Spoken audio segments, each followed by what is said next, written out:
Un motín en la cárcel de Alcazuz dejaba al menos 10 muertos en Natal, noreste de Brasil. La rebelión estalló el sábado cuando presos de diferentes organizaciones criminales lograron salir de sus áreas para enfrentarse brutalmente.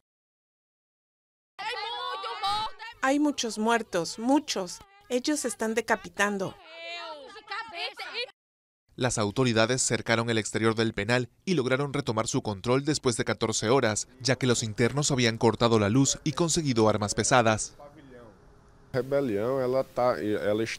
La rebelión ha sido completamente sofocada. Seguridad Pública, conjuntamente con la Secretaría de Justicia, retomó el control de la unidad.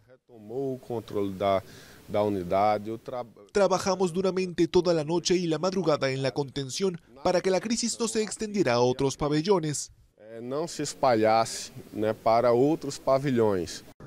Diarios locales afirmaron que se trató de un enfrentamiento entre facciones de los narcotraficantes Partido Comando de la capital y aliados de sus rivales del Comando Vermelho, que se disputan áreas de influencia. Pero las autoridades investigan la participación de facciones. El gobierno convocó a una reunión para evaluar medidas para el superpoblado sistema penitenciario, que ha sufrido recientemente macabras matanzas con más de 100 muertos y numerosas fugas.